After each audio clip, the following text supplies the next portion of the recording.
हाय, good afternoon. सास, बहू और सेंसेक्स के आज के इस एपिसोड में आप सबका स्वागत है और इन ऑल प्रोबेबिलिटी इस हफ्ते का आखिरी सास, बहू और सेंसेक्स। भाई कल फ्राइडे स्पेशल, वीकेंड स्पेशल तैयारी चल रही है, अभी तक कुछ आया नहीं आइडिया, लेकिन आई एम श्योर कुछ ना कुछ आ ही जाएगा और फ्राइडे को डिलीवर करेंगे आपके सामने। तो अपन फिर रिज्यूम करेंगे मंडे ऑनवर्ड्स। पर इस बीच आप लोग अपने सवाल भेजते रहें, हम तक रीच आउट करते रहिएगा। भाई आपकी स्क्रीन पे रखा हुआ है व्हाट्सएप नंबर 7045220000। इसी के साथ साथ वो बाकी मीडियम्स रीच आउट करने के जो कन्वीनियंट हो उस लिहाज से, कोई ट्विटर यानी कि एक्स, कोई थ्रेड, कोई इंस्टाग्राम का आईडी, सब आपको आपकी स्क्रीन पे चमकते हुए नजर आ रहे हैं। रीच आउट करने की कोशिश करिए। आज मदद करने के लिए कोलकाता से ओम कैपिटल के राजेश अग्रवाल साहब जुड़ते हुए। राजेश जी, अरे ऐसा लग रहा है पता नहीं कितने दिनों बाद राजेश सर से मुलाकात हो रही है। कैसे रही दुर्गो पूजो? ये दुर्गो पूजो बोलते हैं कि दुर्गा पूजा ही बोलते हैं? ऐसा है सर कि बंगाली में दुर्गा पूजा बोलते हैं। दुर्गो पूजो ना, तो फिर वही हुआ ना अपन तो। हिंदी में दुर्गा पूजा बोलते हैं, तो डिपेंड्स कि आप किस भाषा में बात कर रहे हो। नहीं तो दुर्गो पूजो कैसी रही?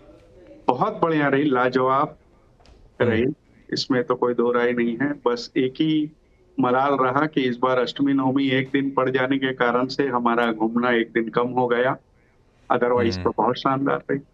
कितने पंडाल हॉप किए सर? अब ये तो मैंने गिनती नहीं करी है, बट एवरेज आउट आप ऐसे कर लो कि हमने 7 दिन गए थे और करीब करीब 15 का एवरेज भी अगर पकड़ो एक दिन का। हाँ जी, तो 100 के आसपास पड़ गया। क्या बात कर रहे हो? आपने 100 पंडाल घूम डाले? आपने शायद मेरी फेसबुक पोस्ट फॉलो नहीं करी, हर दिन का मेरा अपडेट है। मैं फॉलो तो करता हूँ, फेसबुक खोला नहीं है बहुत टाइम से। इसीलिए सर उस पे सारी पिक्चर्स और सारे डिटेल्स दिए हुए हैं, कहाँ कहाँ क्या क्या था नहीं था। ये ऐसा सिर्फ आप करते हो या कोलकाता में बतेरे लोग होते हैं जो ऐसे ही पंडाल हॉपिंग करते हैं? सर पूरी रात रियो में जो कार्निवाल होता है, उसके बाद कलकत्ता में जो उत्सव होता है, वो लगभग एक ही पैटर्न का है। समझ लीजिए आप, इतनी भीड़ होती है, न केवल लोकल बल्कि विदेशों से भी टूरिस्ट आते हैं।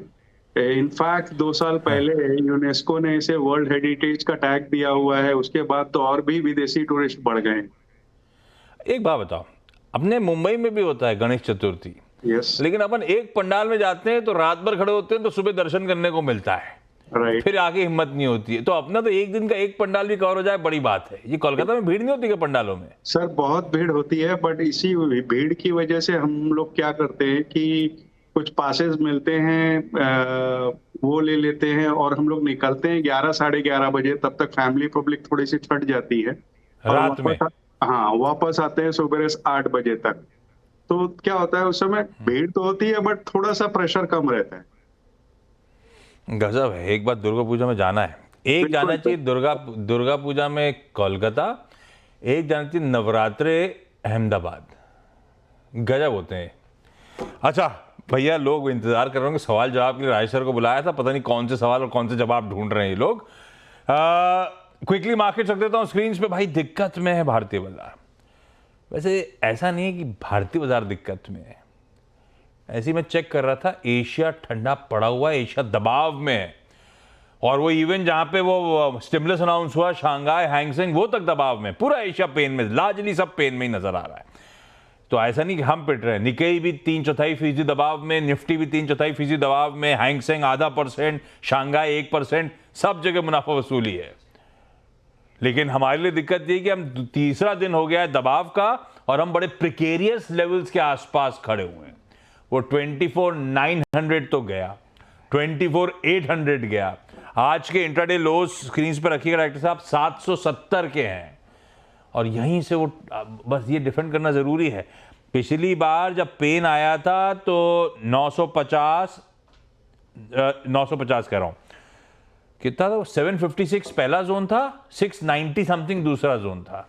तो ये 690 से 750 का जोन बड़ा इंपॉर्टेंट है। प्रीवियस लोज जो थे जहां से घूमे थे बाजार, हम उस प्रीवियस लेवल्स को टेस्ट कर रहे हैं बार बार, तो जरा सा वॉच आउट करेंगे मार्केट्स को।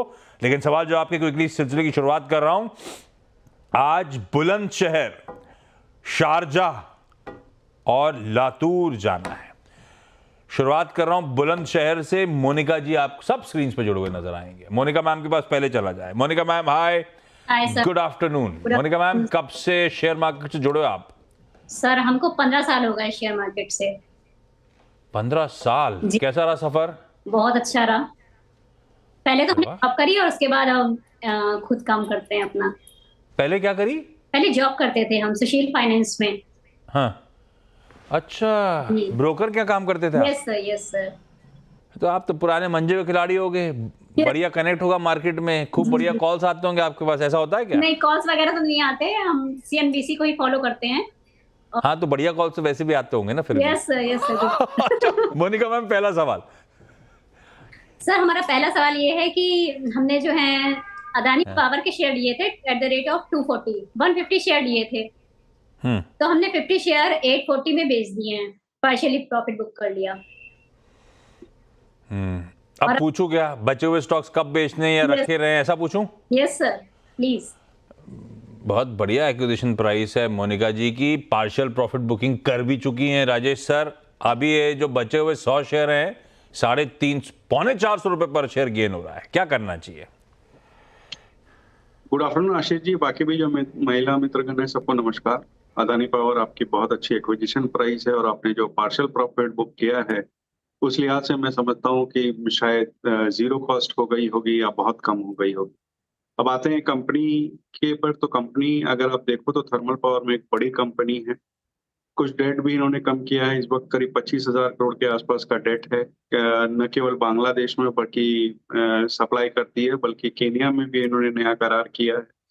पहली तिमाही में थोड़ा सा बॉटम लाइन में ड्रॉप आया था, लेकिन मुझे लगता है जिस तरह की कैपेसिटी है कंपनी की और जिस तरीके के पावर की डिमांड लगातार बढ़ती जा रही है, न केवल भारत में बल्कि निकटवर्ती देशों में जहां ये कंपनी सप्लाई करती है, स्टॉक में बने रहना चाहिए। बाजारी कारणों के कारण से, बाजार के फोर्सेस के कारण से हो सकता है कि ये स्टॉक थोड़ा और टूट जाए। मेरे ख्याल से 575-80 तक अगर आता है तो एक अच्छी बाइंग अपॉर्चुनिटी हो जाएगी। आपके पास है अगर तो, और समय की कोई दिक्कत ना हो तो बनी रहे। चलिए शारजा लेके चलता हूं आप लोगों को, शिखा त्यागी जी के पास। शिखा मैम, ये यूएई कैसे पहुंच गए आप? सर हस्बैंड जॉब करते हैं, उनके साथ ही है। कितने साल से वहां हो? सर लास्ट 14 ईयर से। अरे बाप रे। और वहां से हस्बैंड जॉब पे चले आते हैं, आप बोल रहे हो तो इंडियन स्टॉक मार्केट ट्रैक करते हो, ऐसा क्या? नहीं सर, इंडियन स्टॉक मार्केट तो भी लास्ट 1 ईयर से। अभी तो भाई बच्चे थे तो बस अभी थोड़े बड़े हो गए हैं, तो अभी तीसरा तो बहुत छोटा है, आई हैव 3 किड्स, तो बस उसके साथ साथ ही थोड़ा बहुत अभी लास्ट 1 ईयर से स्टार्ट किया है। और हस्बैंड वापस कब आ रहे हैं? 14 साल अब वहीं रहेंगे, अब ये सोच लिया? नहीं नहीं सर, रहेंगे जब तक जॉब है तब तक रहेंगे साथ में। कैसा लगता है वहां पे?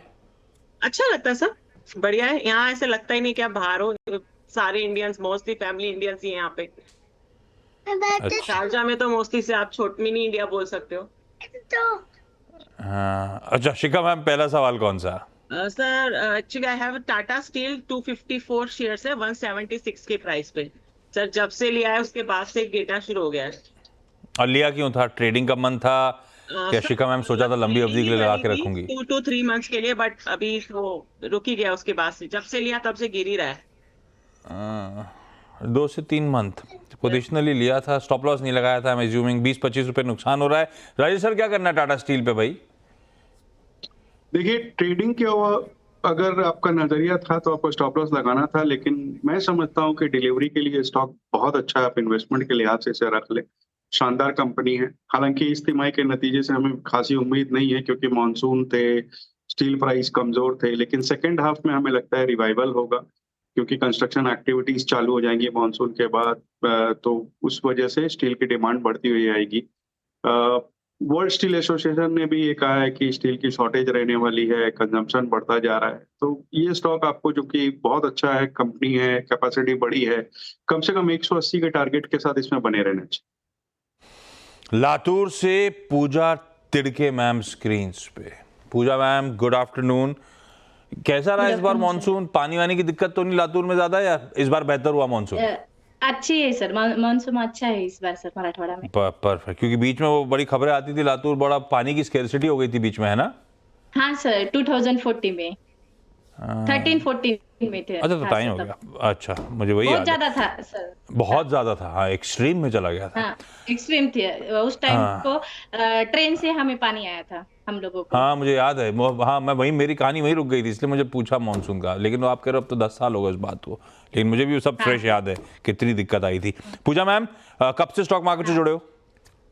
सर कोविड के बाद। और स्टॉक कैसे चुनते हो? खुद ही डिसाइड करते हो या कोई गाइड कर रहा है?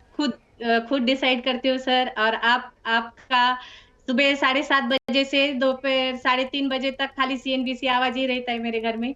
हम महाराष्ट्र के हैं, कीर्तन वगैरह चल रहे थे, वो सब बंद है मेरी वजह से अभी। नहीं, कीर्तन करते रहने का। शेयर बाजार में ऐसे समय में और कीर्तन याद आने लगता है सबको, लेकिन सुबह 7 बजे से बैठना चाहिए ना आपको। अच्छा पूजा मैम, पहला सवाल कौन सा? सर मैंने ओला इलेक्ट्रिक लिया है 121 के भाव पे, 650 शेयर है सर मेरे। तो मुझे इसमें ऐड करूं या क्या करूं? लॉस में हूं सर मैं। आपने क्यों लिया था? आईपीओ के बाद भाग रहा था तो सोचा डाल लेती हूँ, चल जाएगा। और ऐसा? नहीं सर, नई कंपनी है और इलेक्ट्रिक अभी गाड़ियां वगैरह आ रही है, तो अभी उसका ट्रेंड भी चल रहा है। तो वो भागने के बाद वो जब नीचे आ रहा था तब मैंने सोचा कि अभी लूं। 1 से 10 को आया तो तब नहीं ली, और 130 के बाद लिया, और उसमें एवरेज कर करके मेरा 121 हो गया सर। माल भरता चला गया, स्टॉक फिर भी 40 रुपए नीचे, एवरेजिंग का ज्यादा फायदा हुआ नहीं। खैर, ओला इलेक्ट्रिक, राजेश सर क्या करा जाए? बड़ी गाज गिर गई थी बीच में, ट्वीटिंग के चक्कर में बड़ा सारी पोल खुल गई। पर ओला इलेक्ट्रिक है कैसी कंपनी? 88 पे खड़ी है और मेरी खरीद एवरेज करके 127 पे है सर, 121 पे, सॉरी। देखिए, पहले कंपनी की बात करें तो प्योर ईवी प्लेयर है, 34% का मार्केट शेयर है, D2C में कामकाज करती है, करीब करीब $1 बिलियन का इन्होंने निवेश किया है पूरे ईवी इकोसिस्टम में। लेकिन अगर आप देखो तो पिछली तिमाही में भी, पहली तिमाही जो इस साल की हुई, उसमें भी इनके लॉसेस बढ़ते हुए नजर आए। ऐसी कोई उम्मीद नहीं है कि बॉटम लाइन में कोई सुधार नियर फ्यूचर में होने वाला है। जैसे आपने कहा कि कुछ सोशल मीडिया के पोस्ट को लेकर के कुछ दिक्कतें हुई थी, उससे कंपनी का कोई लेना देना नहीं है, लेकिन फिर भी एक बैड नेम तो हो ही जाता है। और लेकिन अगर आप वो भी उसके साथ जोड़ेंगे तो अभी ऐसी भी खबरें निकल कर आई कि उन्होंने अपने एक मॉडल पे 25,000 रुपए तक का डिस्काउंट दे दिया था, जो कि 80,000 की गाड़ी में 25,000 का डिस्काउंट। क्वालिटी कंसर्न्स लगातार बने हुए हैं, ये तो उछाल पे निकलने की ही सलाह रहेगी यहाँ। तो उछलेगा कम? मेरी तो खरीदी बहुत दूर की हो गई सर अब। मतलब ये क्या 100 पे आसपास निकल जाऊं, लॉस पे निकलूं, कम लॉस पे निकलूं, ऐसा? यस, मेरे हिसाब से तो आपको बेस्ट तो यही रहेगा कि आप 80 रुपया का आप स्ट्रिक्ट स्टॉप लॉस रखें, क्योंकि उसके नीचे जाएगा तो ये बहुत खराब हो जाएगा, और 100 रुपए के आसपास हो जाए तो भी आपको लॉस बुक करके निकलना पड़ेगा। इस वक्त इसमें ऐसे कोई हालात अच्छे नजर नहीं आ रहे हैं। नहीं, दिक्कत में थोड़ा सा कॉशियस रहिएगा पूजा मैम, खासतौर पे 80 से नीचे ना जाए। 80 के नीचे जा रहा है तो आप तो भारी हो जाइएगा। क्विकली एक सवाल और। मोनिका मैम, अगला सवाल। सर हमारे पास टाटा मोटर्स के शेयर हैं 100, और मेरे पास 150 थे, हमने 50 जो है प्रॉफिट बुक कर लिया उसका 1039 में। तो अब 100 शेयर और है हमारे 536 के रेट पे। अरे आप मंजू की खिलाड़ी हो एकदम मस्त। लेकिन क्या पूछूं मैं? राजेश सर से पूछूं क्या? आइडिया नहीं है, हम लॉन्ग टर्म के लिए भी रख सकते हैं, 5 to 10 ईयर्स। राजेश सर रख लेंगे टाटा मोटर्स? देखिए, लॉन्ग टर्म के लिए बहुत अच्छा है, no doubt in that, but मेरे हिसाब से वैल्यूएशंस थोड़े से हायर साइड में हो गए हैं। इनकी कुछ ईवी की गाड़ी जो लॉन्च हुई थी, उन्होंने भी मार्केट में थोड़ा सा नेगेटिव इन्वायरमेंट बनता हुआ नजर आ रहा है। मेरी अपना ये मानना है कि हुंडई की जब लिस्टिंग होगी और उस समय अगर आपको ठीक ठाक दाम में मिलता है तो वहां पे स्विच कर ले तो बेहतर होगा। ठीक ठाक दाम मतलब जो आईपीओ का प्राइस है उससे कितने डिस्काउंट पे आपको पसंद आएगा? सर ऐसा है कि मैं तो आईपीओ प्राइस पे ही लेने की बात करूंगा। अगर डिस्काउंट में मिलता है तो सोने पे सुहागा। शिखा मैम, अगला सवाल। सर जियो फाइनेंस है, 135 शेयर्स है, 373 के प्राइस पे। Sir same. क्यों लिया? लंबी अवधि के लिए लिया? सर वही खरीदते ही गिरने लग गया तो फिर। वो तो हम रिटेल के साथ सब में ऐसी होता है। पर ये लिया क्यों था? ये भी 2-3 महीने वाला मामला था क्या? हाँ सर, वही था, 2-3 मंथ्स के लिए था, बट अभी लॉन्ग हो गया। पोजिशनल बेट अब लॉन्ग टर्म बन गई है। राजेश सर क्या करें भाई? देखिए आशीष जी, जब जिस दिन से जियो लिस्टिंग हुई है, संजोग से मैं चैनल पे था और उस दिन से मैंने इसमें बाय कॉल दी है और आज भी मैं इसमें बाय कॉल देता हूं। बट आपको कम से कम 3 साल 4 साल का होराइजन लेना पड़ेगा। ह्यूज डेटाबेस है कंपनी के पास, फिर वो टेलीकॉम का हो चाहे रिटेल का हो, बड़ी तेजी से फैल रहे हैं। ब्लैक रॉक के साथ करार हुआ है, म्यूचुअल फंड इंश्योरेंस में आ रहे हैं। बड़े बड़े नाम जैसे चरणजीत सिंह अत्रा साहब, कामत साहब हेल्म पे है। सारी चीजें पॉजिटिव जा रही है, बट इन सब चीजों को फ्रक्टिफाई होने में थोड़ा सा समय लगता है। आप 2-3 साल इस स्टॉक में बनी रहे, मेरा अंदाज है कि ये बहुत अच्छे रिटर्न देगा। जियो फाइनेंस की बात हुई है, एक डिस्क्लेमर, ये चैनल और जियो फाइनेंस के ओनर्स एक ही हैं। तो शिखा मैम, आप और बाकी लोग जो गढ़ सुन रहे हैं, सबके सब ध्यान रखें, एक इंडिपेंडेंट फाइनेंशियल एडवाइजर से भी कंसल्ट करिएगा इस स्टॉक के बारे में। Monika ma'am, Shikha ma'am, Pooja ma'am, thank you so much जुड़ने के लिए। राजेश सर आप बने रहो ब्रेक के उस पर। ऐसी गिरावट में एक बढ़िया दिग्गज स्टॉक जो राजेश सर के रडार पे, उस पर बातचीत। आज की SBS स्टॉक पिक की बारी। लाइए स्टिंग रखिए राजेश सर को स्क्रीन पे। राजेश सर, गिरावट में क्या खरीद रहे हो? देखिए गिरावट हमने देखी है पूरे बाजार में, और दिग्गज की बात आपने ब्रेक के पहले कही थी। तो दिग्गज के हिसाब से हमें लगता है रिलायंस में बहुत जोरों की गिरावट ऑलरेडी झेल चुका है ये स्टॉक, और हो सकता है बाजार के कारणों से कुछ और गिर जाए, बट जो निवेशक हैं उसे इसकी अपॉर्चुनिटी उठानी चाहिए, इसे लाभ उठाना चाहिए और यहाँ खरीदारी करनी चाहिए। पहली तिमाही के नतीजे, अगर ये जो दूसरी तिमाही के नतीजे जो अभी आए, उसमें अगर आप देखो तो आरपीयूज में जबरदस्त बढ़त देखी गई। 181 के सामने 195 का आरपीयू, 18,946 स्टोर, रिटेल में 20% की बॉटम लाइन जंप। ओटीसी में थोड़ा सा दबाव था, लेकिन मैं समझता हूँ कि रिलायंस और जियो की परफॉर्मेंस बहुत शानदार रही। सब्सक्राइबर नंबर एडिशन हुए, और जिस तरीके के स्टोर ग्रोथ हो रही है और ग्रोथ इन 2 सेगमेंट्स में देखी जा रही है, मुझे लगता है कि ये स्टॉक यहाँ से बहुत अच्छी ऊंचाइयों तक जाएगा। और कॉर्पोरेट एक्शन तो अपनी जगह ड्यू है ही। कभी भी आने वाले दिनों में अगर कोई अनाउंसमेंट आती है तो वो एक अलग से इसमें तड़का होगा, लेकिन अगर वो उसके भी दरकिनार रखें तो इस वक्त मैं समझता हूँ 3200 के टारगेट आने वाले 1 साल में बिल्कुल हो सकते हैं। यहाँ पे खरीदारी की सलाह रहेगी। 3200 बेसिकली ईयर हाईज के आसपास वापस जा सकता है। साल का चार्ट उठा के दिखाइएगा, या फिर वो हाई लो दिखाते हो जो आप। खैर Rajesh sir, thank you so much जुड़ने के लिए। रिलायंस इंडस्ट्रीज की चर्चा हुई है तो ध्यान रखिएगा, इस चैनल का स्वामित्व और प्रबंधन इसी कंपनी के पास है। एक इंडिपेंडेंट फाइनेंशियल एडवाइजर से कंसल्ट करिए अगर इस स्टॉक में निवेश का मन बन रहा है तो। आज के शो में इतना ही। ब्रेक के उस पार देखिए मिड कैप मंत्र। नमस्कार।